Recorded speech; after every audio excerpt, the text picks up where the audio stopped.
Hello everyone, I'm Pastor Tamaka, Apostolic Believers of Christ International, Bishop Salmian. The program like is here, subscribe, and press the notification bell for update every day the new videos. Thank you so much. God bless us all. Magandang umaga po sa lahat. Sa ating mga viewers, listeners, dito po sa ating YouTube channel sa Facebook. Naway kapayapaan at habag biyan ng Diyos ay sumasa atin lahat sa magitan ng ating Panginoon Kristo. Ito po yung lingkod kay Christisos, Pastor Tumaka, Apostolic Believers of Christ International. Ngayon kapatid, sa oras nito ay ating saliksikin ang Biblia tungkol po sa ating Panginoon Kristo na siya talaga ay ipinako sa krus dahil po sa ating makasalanan. Mga kapatid, sa katagal na ating pag-aaral ng Biblia, ay nalaman po natin ang katotohanan kung sino ang ipinako sa krus, ang Ama o ang Anak. So mga kapatid, itong talakayan natin ngayon sa oras na ito. Shout out no sa lahat ating mga viewers ngayon. Dito po sa YouTube channel, sa Facebook. Naway ang kapayapaan at habag biyan ng Diyos ay sumasa atin lahat. So magitan ng ating Panginoon Jesucristo. Ito po lingkod kay Kristo Jesus, Pastor Tumaka, Apostolic Believers of Christ International. Mga kapatid, wala po tayong ipinangaral dito na wala po tayong basihan sa Biblia. Ang basihan mga kapatid sa Biblia, ito lang po ang ipinangaral natin. Sapagkat ang sinabi ni Apostol Pablo sa 2 Corinthians chapter 1 in verse 8, na wala kaming magawa kundi panig lang sa katotohanan. Mga kapatid, ito ang ating tangkain.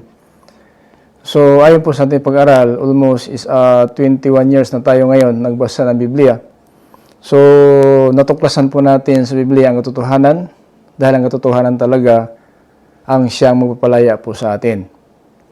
Sa John chapter 8 verse 32 na malalaman yung katotohanan at ang katotohanan ang siyang magpapalaya sa inyo. Sa tagal ng panahon, baka alipin tayo ng doktrina, alituntunin, relihiyon, na minsan mga kapatid, hanggang ngayon, tulad tayo sa ating mga inuno na ang kanilang rason kung ano ang kanilang minamatan, yun din ang kanilang pakamatyan. So mga kapatid, ayaw ng Diyos na ganoon na lamang tulad nating maninuno ang ating pag-asa ng kaligtasan. Ito po, ang Biblia ay saliksikin natin para po na malaman natin ang buong katotohanan kung talaga ba ay sang-ayon tayo sa katotohanan. Ngayon mga kapatid, ating shout out muna ating mga viewers, listeners dito po sa YouTube channel sa Facebook. Magandang araw po sa lahat. Naway sumasa atin ang kapayapaan, habag ng Diyos mula sa atin Panginoon Jesucristo. Mga kapatid, ito po ating pag-aralan ngayon para malaman natin ang buong katotohanan kung paano natin ipangaral ang katotohanan dahil ang katotohanan talaga ang nagpapalaya sa atin. And ye will know the truth, in the truth shall make you free. Mga kapatid, ating talakayan ang Biblia.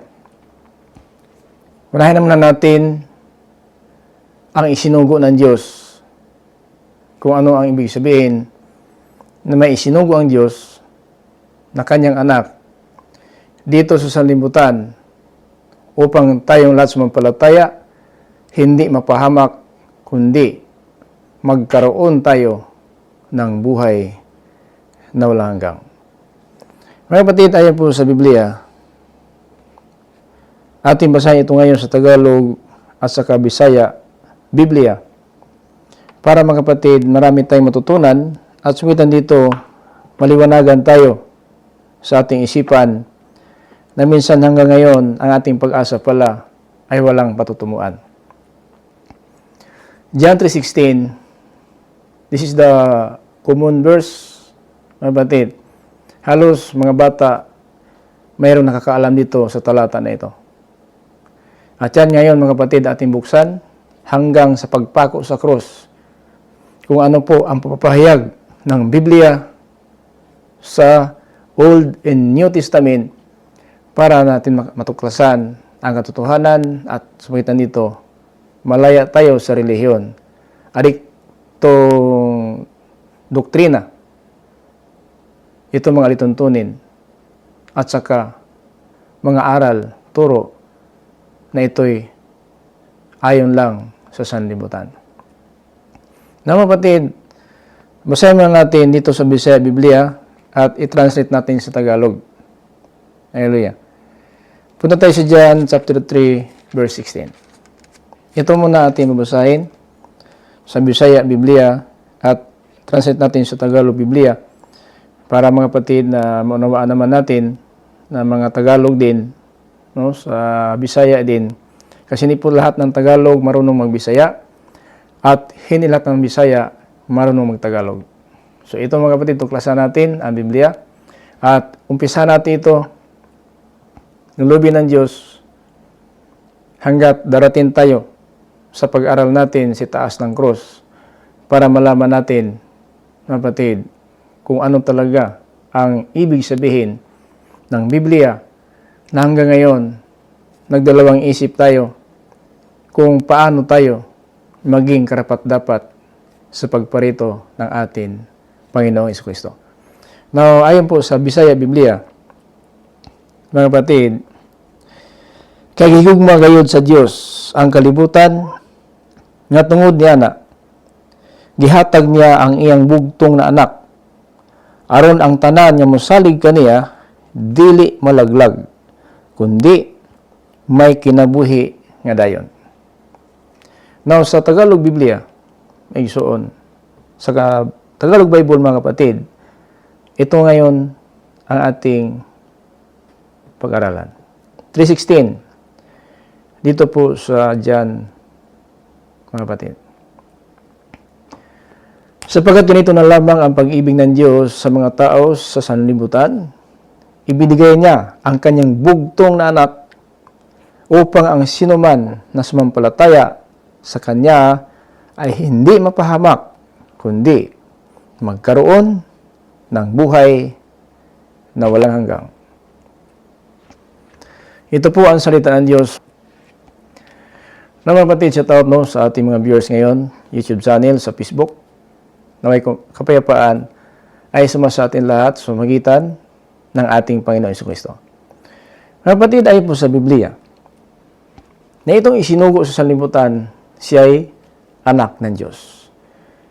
Mga kapatid, hanggang sa mga araw na ito, mayroon tayong nakikita na mga nangaral na iba po talaga ang kanilang pagpaunawa, iba ang pag-translate ng Biblia, at dahil diyan, kapwa pastor, minsan po nag-away-away at kung nagkadiskasyon tungkol po ng anak ng Diyos.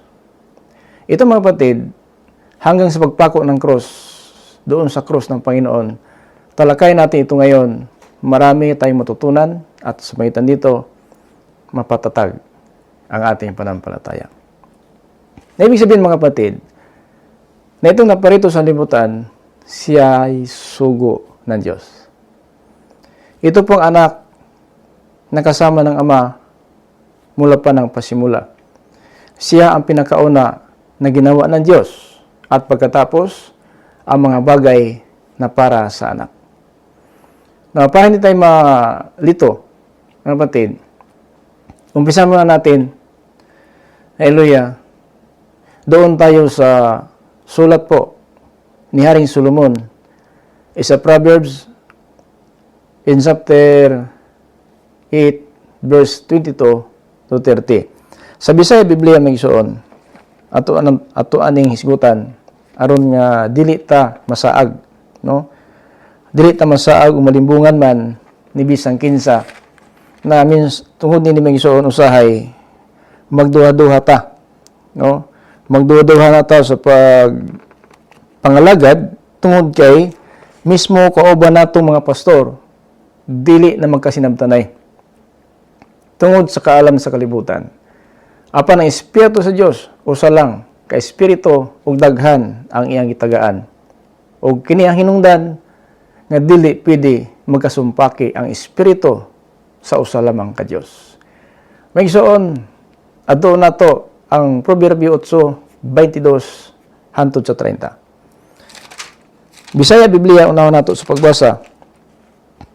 Aron na ato ning matun-an og maayo o masabdan nato kung sibot pasabot sa Biblia. Si Huban nagbaton kanako sa sinugdan sa iyang dalan. Una pa sa iyang mga buhat kanhi ako gipa hamutang sa itaas gikan pa sa walay katapusan. Sukad sa sinugdan wala pa ang yuta.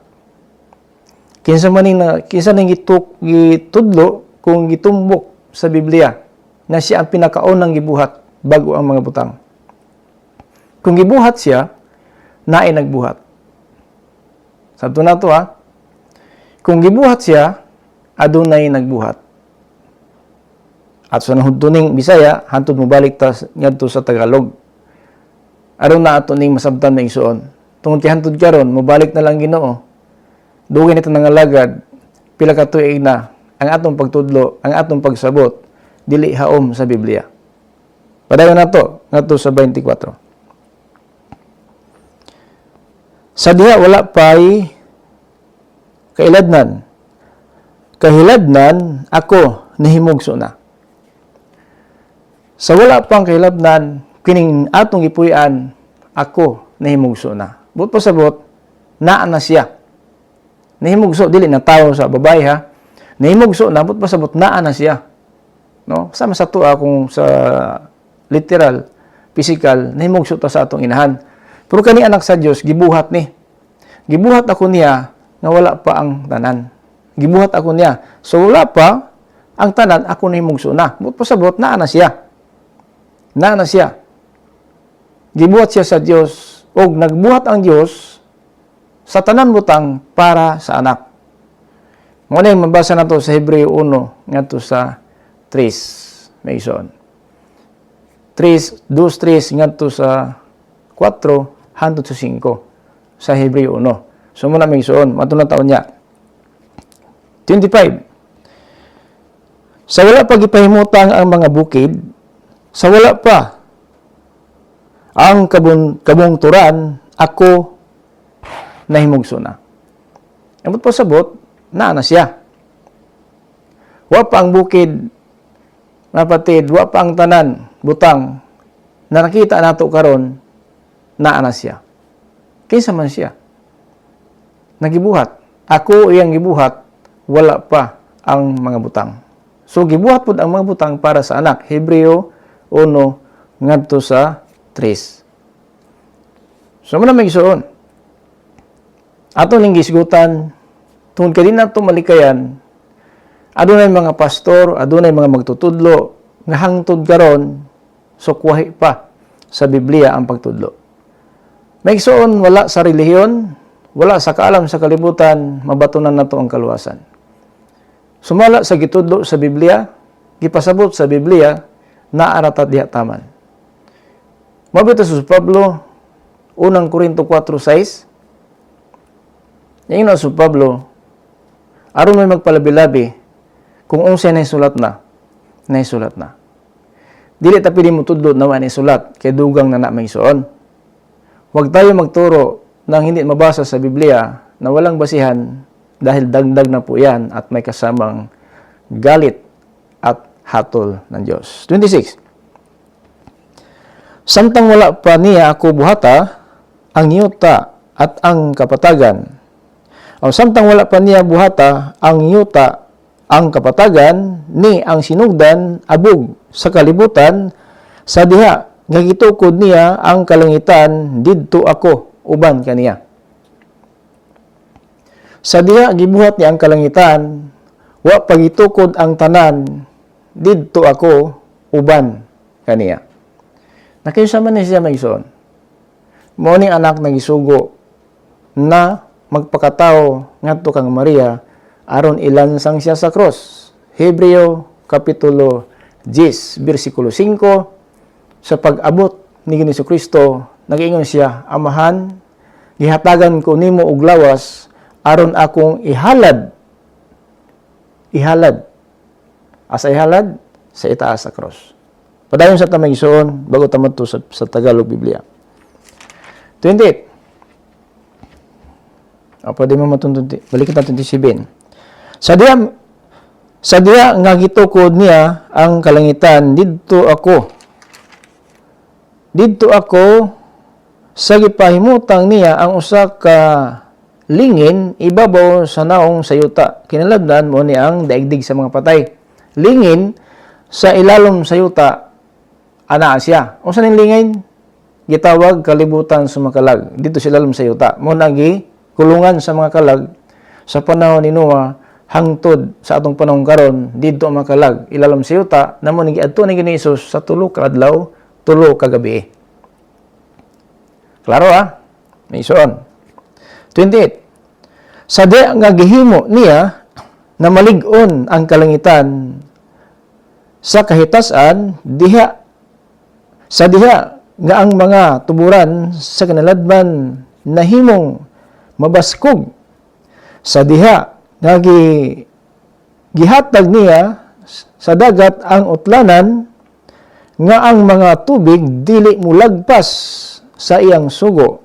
Sa diha nga iyang gilaraw ang mga patukuranan sa yuta. 30. Unya ako didto na tupad kaniya. Didto na ako tupad kaniya. So, klaro Klaro megsuon nga dili ang amahan mahimong anak. Ang anak ng Diyos. Ang amahan, Almighty God, the Father. Pinakamakapangyarihan ng amahan, ang anak, didto na. Gibuhat ang tanang butang, kauban ang anak. Verse 30, balikan na to. Unya ako didto tupad kaniya, ingon nga usa ka batid nga magbubuhat. Ug ako sa matag adlaw maoy gikahimot aniya. Nagakalipay sa kanunay sa iyang atubangan. Okay? So, siya sama siya usa ka magbubuhat. May isuon. Ang Biblia na kumatuod, didto ako sa iyang atubangan. So, klaro. Ato na to ang Tagalog Biblia, aron nga atong makuha no, sa mga Tagalog karon, kuhaon na to.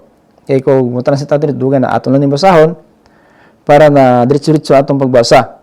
Isuon sa Proverbio, Kawikaan, Kabanata 8, talata 22 hanggang po sa 30 po. Kapatid, no, itagalog natin ito para po na maunawaan natin sa mga Tagalog din na ating mga viewers. Maunawaan po ito ating aral ngayon para po sa atin lahat na nais ng katotohanan, makakaalam at mapalaya tayo sa reliyong doktrina at tuntunin ng sanlibutan. Now, 8:22-30. Noong una pa, linikha na niya ako. Linikha ako ng Panginoon bago pa niya likhain ang lahat. Noong una pa, linikha ako ng Panginoon bago niya likhain ang lahat. So, sa Bisaya, ako nahimugso na. Pero sa Tagalog, lilikha na ako ng Panginoon bago pa niya ginawa ang lahat. 22. Lilikha niya ako noon pa man una. Naroon na ako na wala pa ang mundo. Ang mga dagat, ang mga bukal, mga bundok, mga burol, mga bukid, kahit pa ang mga alikabok. In verse 27. Naroon na ako nang likhain niya ang langit, maging nang likhain niya ang tagpuanan ng langit at lupa. 28. Naroon din ako nang likhain niya ang mga ulap na palabasin niya ang tubig sa mga bukal mula sa kalaliman nang inalagay niya ang hangganan ng mga dagat upang hindi lumapaw at ang ilagay niya ang mga pundasyon sa mundo. 30. Katulad ako ng isang arkitiko na nasa tabi niya. Ako ang kanyang kasiyahan araw-araw. Lagi naman akong masaya sa piling niya. Sa Bisaya, ana ako sa iyang atubangan. Piling niya. Ni may isuon, ato ning isa-isahon para masabtan nato Biblia. Aron niya dita malinla no sa uban nga hantod karon bisag dugay na nagtudlo pero may isuon walay kalahian sa ilang gibarugan kaysa naisulat sa Biblia.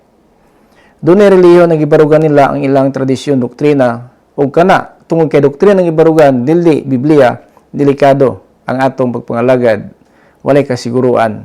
Kung mobalik ang Ginoo, useless ang atong paglaom sa kaluwasan. Now, ito mga kapatid, dagdagan natin sa Genesis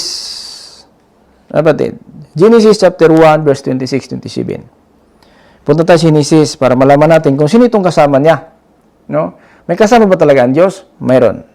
At itong talakayan natin hanggang sa taas ng cross, kahit kung mataas ang minuto o oras, kailangan natin ito ipangaral para malaman natin na itong ating paglilingkod sa Panginoon may kasiguruan.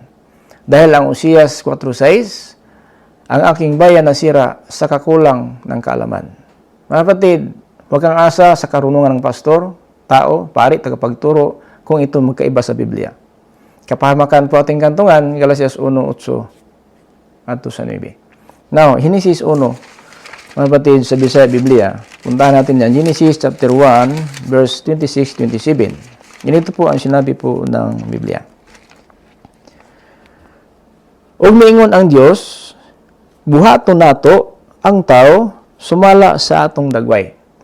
So, ang dagway sa Dios, ang dagway sa anak, the same. Espiritu. Ang gitawag na espiritu, dili makita. Pero doon dagway ang Dios na espiritu. Doon na. Magkani, gibuhat niya ang tao sama sa dagway sa Dios. Na kung mangutana ta may isuon, Pastor, unsa may dagway day sa Dios? Tanawa ang imong naong, ang akong naong dagway na sa Dios. Munang dili dapat pasipalaan ang ibuhat sa Dios. Na kiniat mong dagway na iuban miingon pangit man na. Dili pangit ang ibuhat sa Dios. Kung pangit yung pagtanaw sa Dios pareha lang. Ang tao lang miingon pangit ang tao. Pero ang Dios walay pangit niyang gihimo. Tanan maayo. Na yung may ison. Og mingon ang Dios, buhaton nato ang tao sumala sa atong dagway. Ingon sa kasama nato. Ingon nga kasama nato. Og nagbuhat magabuot sila sa mga isda sa dagat og mga langgam sa kapatagan og ang mga kahayupan og sa tibuok nga yuta og ang tanan nagakamang sa ibabaw sa yuta. 27. Og gibuhat sa Dios ang tao sa iyang kaugalingong dagway, sa dagway sa Dios. Gibuhat niya sila lalaki at ang babae. Klaro? So mo na may gisuon ang Biblia nagtudlo ka nato para dili ta may gisuon malinla sa uban.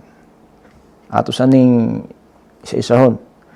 Sa Tagalog Biblia 1:26-27 may gisuon. Pagkatapos sinabi ng Diyos, likhain natin ang tao ayon sa ating wangis. Sila ang mamahala sa lahat ng mga uri ng hayop, mga lumalangoy, lumilipad, lumalakad, na gumagapang. 27. Kaya linikha ng Diyos ang tao, lalaki o babae, ayon sa kanyang wangis. So, maliwanag. So, may kasama siya. May kasama. Ito po ang iba, ayaw na maniwala. Dahil isa lang ang Diyos, kahit yung anak, binabaliwala po. Hindi po pwede yun. Hindi pwede baliwalain natin ang anak. Kasi ang anak, siya nga ang nagpapako sa cross para iligtas tayo. Paano itakwil natin ang anak? Hindi pwede. Kasi ang anak, sugo ng Diyos. At kung may nagsugo, may sinugo. Hindi pwede na yung nagsugo, yun ang gumawa. Hindi po. Yung inutusan, ang gumawa ayon sa pinagawa ng Ama. Maliwanag ha? Dito mga kapatid, natuklasan po natin ang Biblia na talagang noon pa malang, sa una pa lang pasimula, siya ang unang ginawa bago ang lahat. Bago ang lahat ha, ang sabi niya, bago ang lahat ng bagay na ating nakita, siya ang unang ginawa para itong lahat ng bagay na ginawa ng Diyos para sa anak. Di ba? So, confirm po, may larawan ng Diyos. Mayroon. Hindi makita, tinawag na espiritu kasi hindi makita ang espiritu. Pero kaluluwa. Mga kapatid, yun po ang kaluluwa na Diyos, hindi makita. Kaluluwa po yan. Ang tawag kasi na espiritu, kaluluwa po yan. Hindi makita.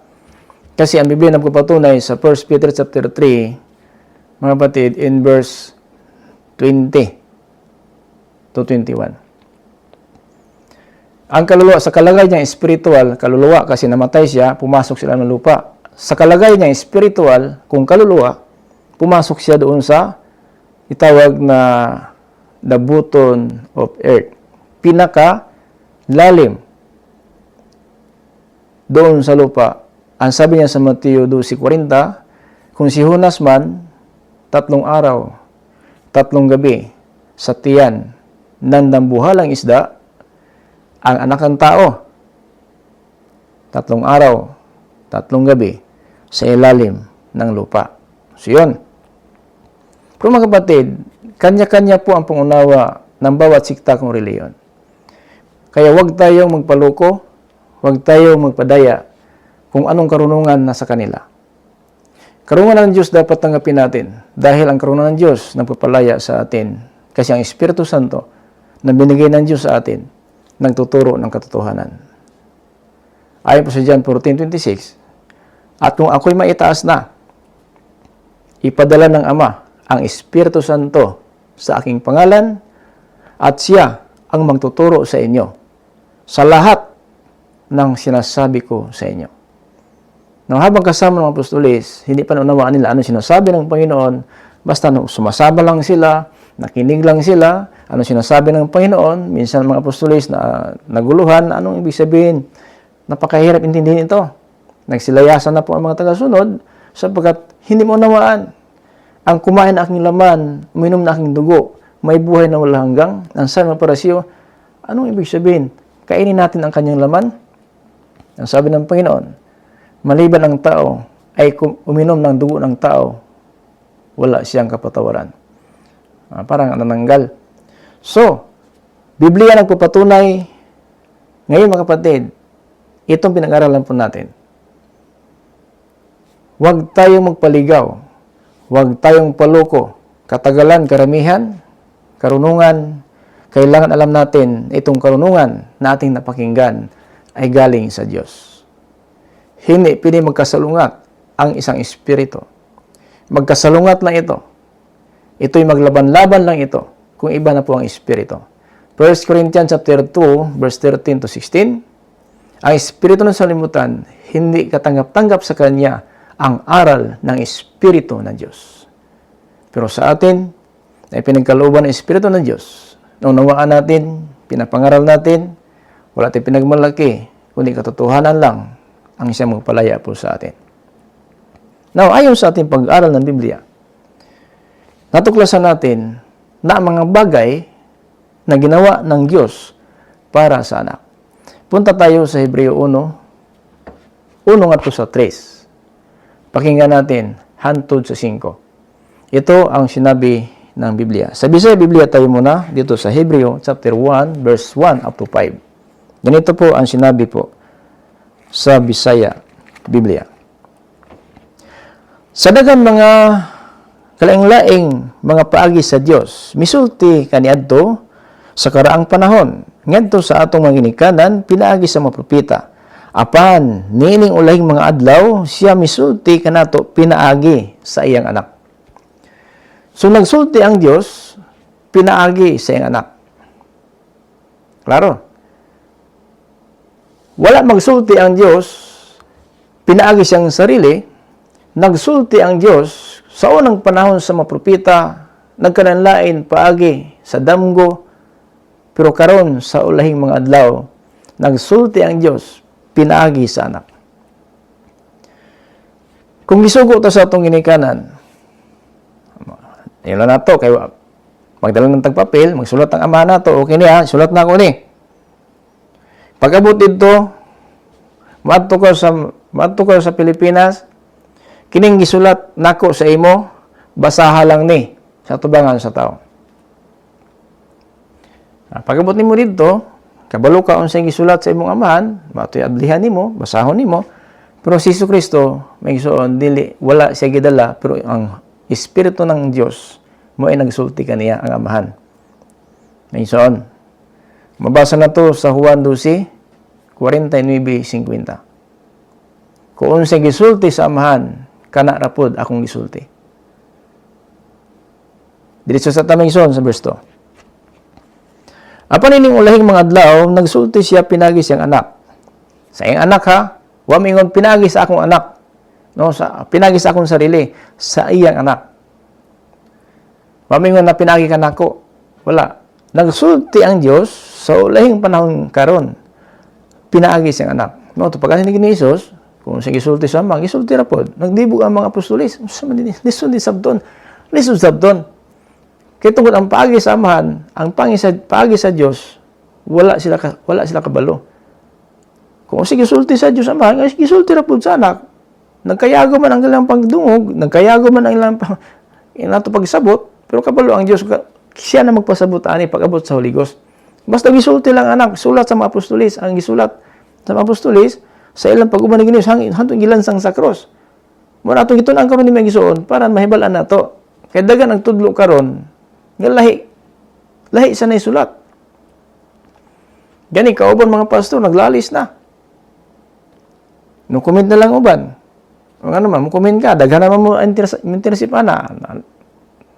Mo na may gisuon samot. Magkiyagaw na ang membro.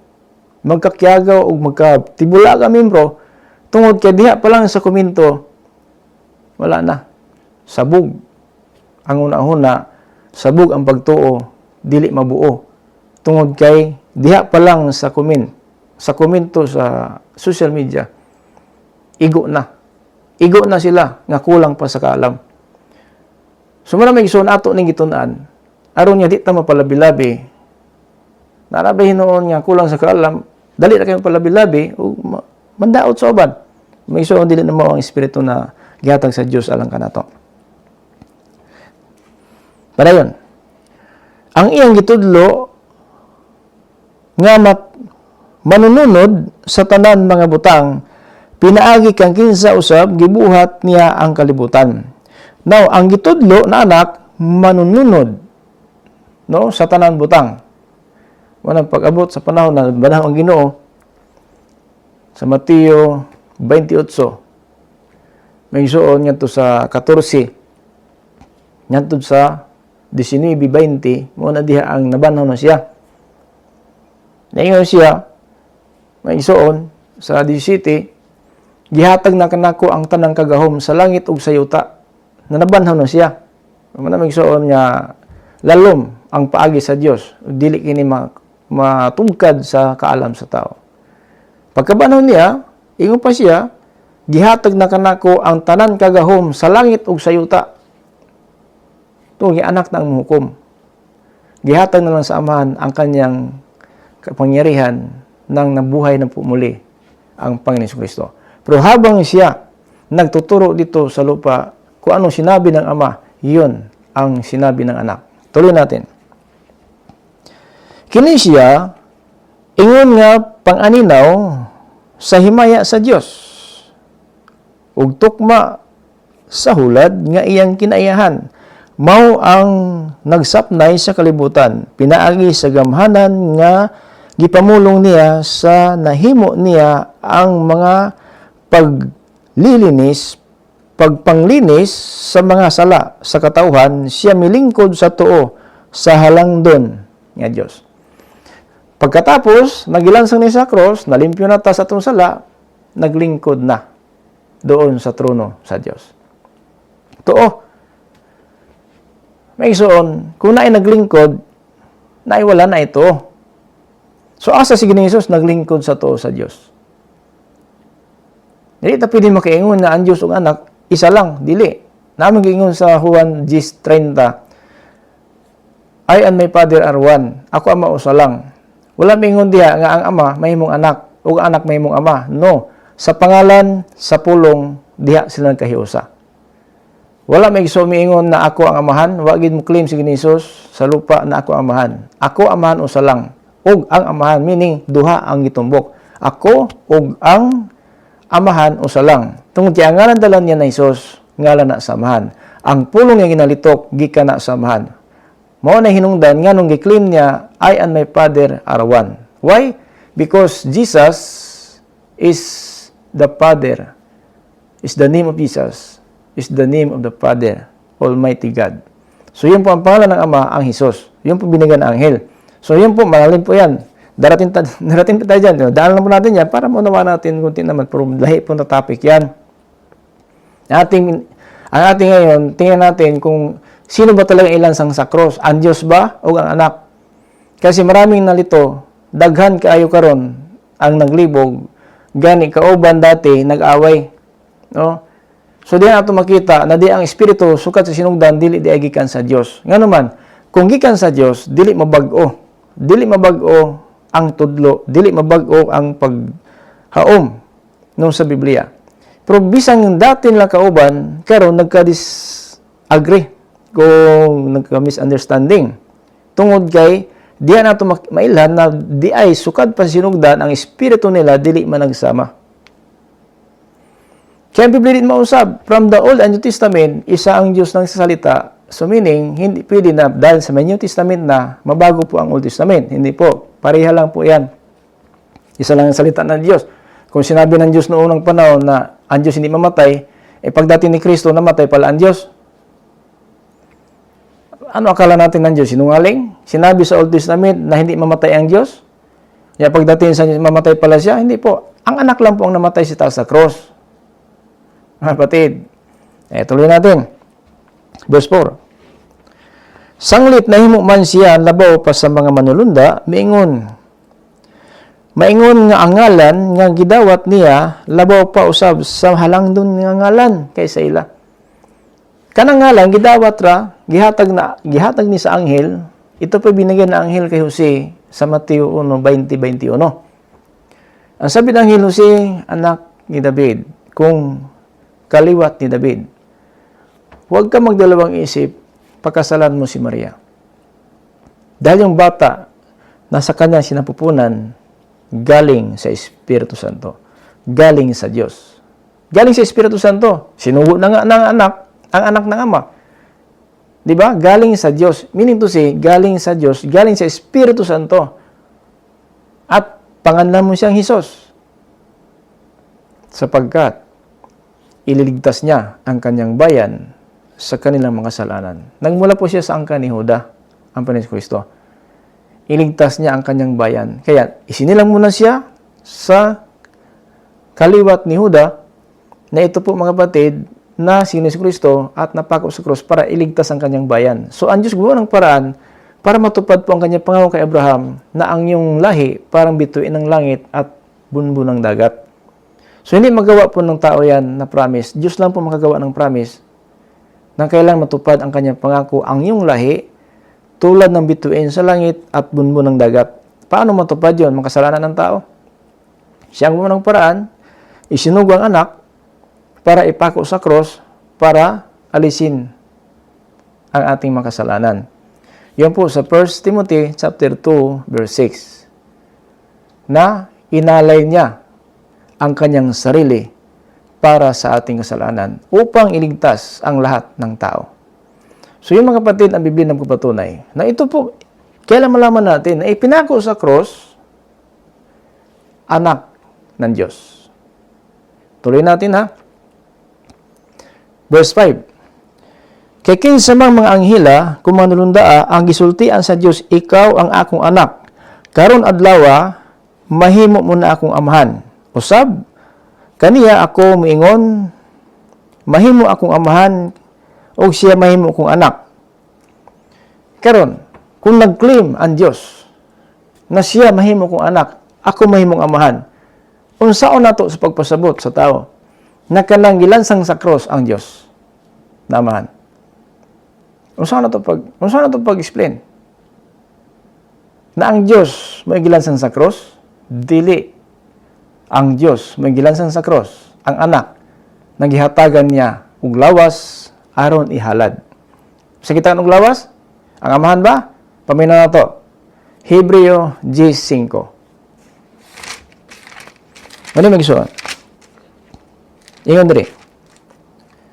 Tungod niya na, sa pagtungha ni Kristo sa kalibutan, siya miingon, ang mga halad na inihaw nga mga gasa wala mo tinguha, kundi usa sa lawas ko nga imong gitagana. Unsa ingon sa Biblia? Si Apostol Pablo nagsulat, tungod niini, sa pagtungha ni Kristo sa kalibutan, siya miingon, ang mga halad inihaw ug ang mga gasa wala mo tinguha, kundi ang akong lawas nga imong gitagana. So dito pa lang nagplano na po ang Diyos na ang purpose na natao siya kay Maria aron ihalad ang kanyang ang iyang lawas. Pero mga kapatid, dili Diyos ang nagpakatao. Anak siya ng Diyos. Kuha ba na to? Dili Diyos ang nagpakatao, kundi anak siya ng Diyos. Anak siya ng Diyos ang nagpakatao. Gisugo lang siya sa Diyos. O kay gisugo, iyan po nang ituman. Natawo siya kay Maria, ingon pa sa anghel, ayaw pagduha-duha sa pagpakasal kay Maria, kay kanang iyang gisamkon gikan sa Espiritu Santo. O sa Espiritu Santo, di ba ang Diyos? 2 Corinthians chapter 3 verse 17, karon kung asa ang Espiritu, tuwa ang Diyos. Asa na Espiritu, tuwa ang Diyos. Usa lang sila. Kung ang Espiritu, Diyos, di pwede magbulag. Pero ang anak, gisugo. Kung namisoon. Ang anak, ito po inutusan lang po ito sa limutan para iligtas tayo sa ating mga kasalanan. Napunta tayo mga kapatid sa Mateo 16:21. May isoon. Ato ta sa Biblia, Bisaya, Biblia sa dayon i-translate nato sa Tagalog. Dito sa Mateo 16:21. Then 26 verse 1 up to 3. Pakinggan natin ha. Para hindi tayo malito. Bisaya sa nato ni para masabtan nato ni mga Bisaya. Kaya tanang Bisaya makasagog Tagalog, o di po tanang Tagalog makasagog Bisaya. Sumuna aton ning taga anong panahon, i-translate nato ning Bisaya Tagalog aron nga di masayang ni atong pagtudlo maigsoon. So aton ning basahon diri sa 21. Sugad adtong panahon na gisugdan ni Hesus ang pagpahayag ngadto sa iyang mga tinun-an. Nga kinahanglan moadto siya sa Jerusalem ug mag-antos sa daghan mga kasakit nga pagahimuon kaniya sa mga ansyano ug mga sacerdote punuan sa mga eskriba ug siya pagapatyon ug sa ikatulo ka adlaw mabanhaw siya. Mabanhaw siya. Yan ang ipamatud-an ha. Now, sa Tagalog Biblia, ato na basahon para na masabtan nato sa Tagalog Biblia. Hallelujah. Mateo 16:21. Ang Biblia diya, pwede basahon ninyo. Mula noon, ipinalam ni Hesus sa mga tagasunod niya.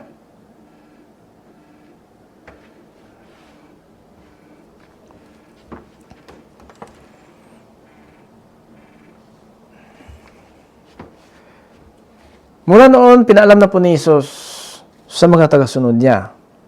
Sabi dito, dapat siyang pumunta sa Jerusalem at dumanas ng maraming paghihirap sa kamay ng mga Hudyo at mga punong pari at mga tagapagturo ng kutusan at siya'y ipapatay nila pero sa ikatlong araw muli siyang mabubuhay.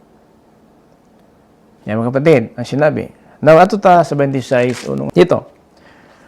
Ug pagkatapos si Jesus, misulti ni ining mga pulunga, siya miingon sa iyang mga tinun-an, kamo na'y balo, nga duha na lang kaadlaw, sukad karon, pista na sa Pasko. Ug ang anak sa tao itugyan aron ilansang sa cross. Ano daw? Ang anak sa tao, na tao ni Singa Maria, wa moingon na ang Dios ilansang sa cross. Ang anak sa tao ilansang nila sa cross. Muna may gisuon, kung atong laluman ang pagpanabot sa Biblia, wala tayo mabasa sa Biblia na ang Diyos gilansang sa cross. Wala. Itong nag-iyon mga apostolis, na si Kristo mo ang Diyos, siya gilansang sa cross, dili. Gilansang sa cross ang anak, ipamatud-an kini sa Diyos, kung kinsa ang atong Diyos namahan.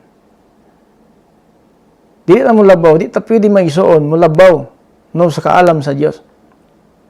Ang gilansang sa cross, dili ang Diyos. Anak sa Diyos ang gilansang sa cross.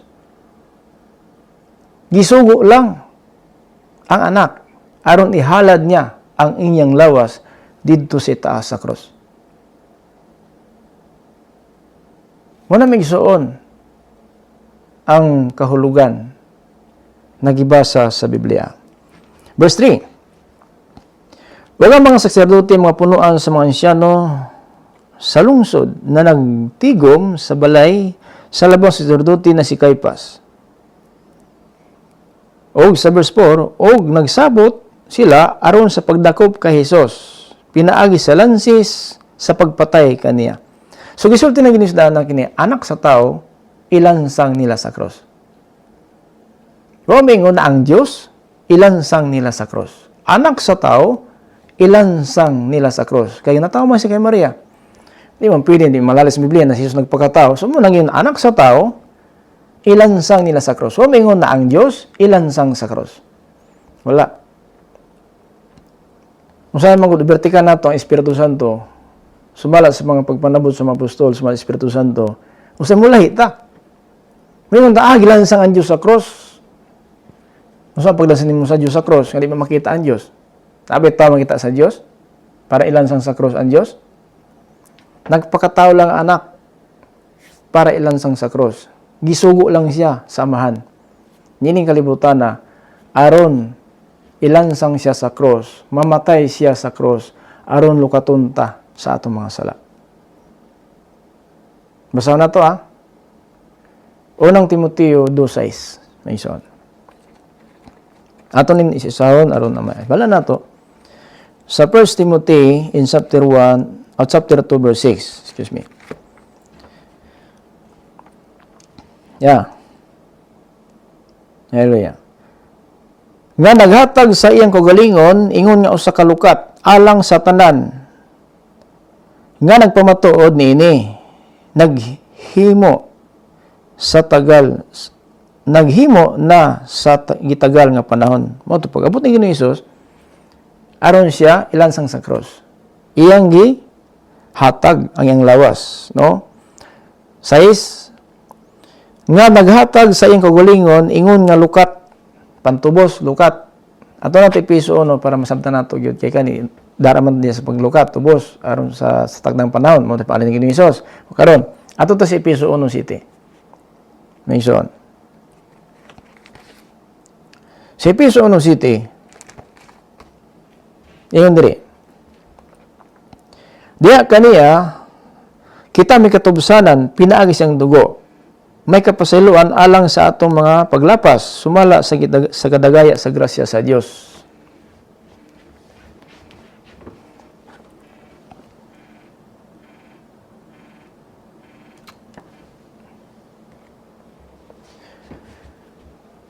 Sumala sa kadagaya sa grasya sa Dios. Mayson, unsay gingon, diha siyang dugo. Gipasaylo atong sala. Dugo. So, man may gisuong kining dugo, kinahanglan makaambit ani. Ay, lagin na. Mabitingon siya sa Juan 6:54. Ang mukaon sa kong unod, minom sa kong dugo, may kinabuhi nga dayon, ug banhawon ko siya sa limang adlaw. Ako kumakain at uminom na aking dugo. Kumakain na aking laman, uminom na aking dugo, may buhay na walang hanggang, at muli ko si buhay sa huling araw. So, yan mga kapatid, ang sinabi ng Biblia. Now, dito, ang dugo niya, ang nagtubos sa ating mga kasalanan. Yun po ang purpose bakit sa ipako sa cross, dahil po kung ang mga dugo ng kambing, guya, baka, ito po ay sa araw ng Pasko, talaga mag-alay talaga ang mga Israelita sa Pasko para talaga na ang mga Israelita ay mapatawad sila sa kanilang anuman ang nagawa nilang pagkakamali. Pagdating ng Pasko, ito talaga ay mag-alay sila ng guya o tupa, kambing, kung ano man ang mayroon sila, kung kakayahan, ay ginagawa niya ng mga Israelita. Namaliwanag po na ang dugo niya. Kaya kailangan siya ipako sa cross upang na matubos tayo sa ating kasalanan. Na paano natin masabi mga kapatid na ipinako sa cross ang Diyos na siya nagpapatunay sa Mateo 26 versikulo 2, ang anak ng tao, 1 nga sa 2, ipako sa cross. Hindi siya nasabi na ang Diyos ipako sa cross. Iba ang pagtranslate ng ibang mga tagapagturo ngayon na ang Diyos napako sa cross ang Diyos. Hindi po ang Diyos ang napako, anak ng Diyos ang napako. Ganun po mga kapatid ang sinabi ng Biblia. Ang anak ng tao ipako sa cross. Hindi sinasabi na ang Diyos ipako sa cross. Anak ng tao ipako sa cross. Sinugo lang po ang anak dito sa libutan. Napakinggan natin sa Hebrews chapter 9, verse 12 up to 15. Mga kapatid. Dito mga kapatid, ang sinabi po ng Biblia. Chapter 9, verse 12 up to 15. Ito po. Siya makausa o usa ka, wala na'y pagsubli, misulod sa bala ang dapit, nga nagdala dili dugo sa mga kanding, mga nating baka, kundi sa iyong kagalingon dugo. Sa ingon niya na, nakakabot kita sa katubsanan na dayon. So, ang dugo, nagkabot ta o katubsanan niya dayon. So, yun po ang kapasiluan na walay katapusan. Katubsanan niya dayon. Di na pres, panahon pa ni Moises na magkada tuig, bawat taon mag-alay po sila ng dugo ng kambing, guya, baka, kung turo. Pero ngayon, wala na. Wala nang alay-alay natin. Kaya sinabi na walang katapusan na po ito na pagtubo sa atin. Wala nang katapusan. Sapagkat sa panahon ni Moises, bawat taon talaga, sa January 14, meron talagang pag-alay ng mga Israelita. Ngayon, tapos na. Kaya sinabi, walang hanggang pagtubos kasi wala nang alay. Tapos na. Isang alay lang po ng Panginoon Kristo sa itaas ng cross. 13. Kaya kung ang dugo sa makanding mga turo, baka, o ang mga agyo sa mabaing baka, nang ikasablig, nakiningad to sa kahugawan sa mga tao, nakapabalaan man gani, alang sa mga pagputli sa unod. 14. Usa kalabaw pagayod ang nahimo sa dugo ni Kristo, nga pinaagi sa Espiritu nga dayon, mihalad siyang kagalingon, nga walay buling ngadto sa Dios. Sa paghinlo sa inyong kaisipan, gikan sa mga patay ninyong binuhatan, aron makapag-alagad na kamo sa Dios na buhi. 15. Busa siya, mao ang tigpataliwala sa usa ka bag-ong pakigsaad, aron nga ang mga gipanagtawag magadawat sa gisaad nga panulundon nga dayon sanglit nahitabo man ang usa ka kamatayon nga nagatubos kanila gikan sa kapagkalapasan na nanggihimo ilalom sa kasuguan sa naunang pakigsaad. Tungod kay sa panahon ni Moises, digid tanan na may isuon na hindo tungod kay sa bisan pa kung naikasuguan ni Moises, pero nagpasaway gyapon ang mga Israelita. Nagpasaway gyapon. Mao na nga mao ni may isuon atong sistema na usahay kini pagtuon sa Biblia, pagkasabot sa Biblia, naagi lahi. Ngano man, hikin na natong Espiritu sa Dios may isuon. Anyway, di man kita lang itagaan sa Espiritu sa Dios. Naghatag man ang Ginoo sa gubot niya nga tagan. Naunta, usa ka Espiritu lang yun atong madawat, dili Espiritu sa kalibutan. Sa Espiritu sa kalibutan, doon ay kalahian sa pagpadudlo sa Biblia. Now, sa Tagalog Bible, ato ni mo sa may isuon. Hebrews chapter 9, verse 12, chapter 9, verse 12 up to 15. Sa Tagalog Biblia ta. Para masabtan nato ni sa mga Tagalog karon nakasubaybay sa ato. So ato ani tagaan og pagtagad. Sa Tagalog Biblia nag-ingon, Minsan lang pumasok si Kristo sa pinakabanal na lugar at hindi dugo ng kambing o guya ang dala niya, kundi ang sarili niyang dugo, at sa pamagitan ng kanyang dugo, tinubos niya tayo sa kasalanan natin magpakailanman. So kasi isang alay lang po, kaya nga ang sabi ng Biblia na kung sadyain pa natin magkasala, wala nang alay para sa kasalanan. Ito pong apoy na matindi, no, sa araw ng paghukom kung sadyain ng pagkasala. So wala na pong alay para pa sa kasalanan, itong paghintay na lang ng hatol. Ayon po sa Hebrews chapter 10, verse 26-27. So, verse 13.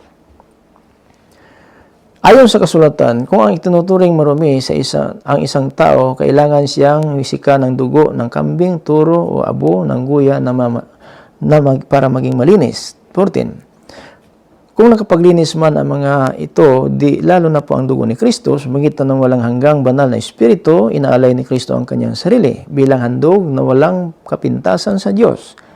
Ang dugo niya ang naglinis sa ating mga puso at isipan para talikuran na natin ang mga gawa na walang kabuluhan upang paglingkuran ang buhay na Diyos.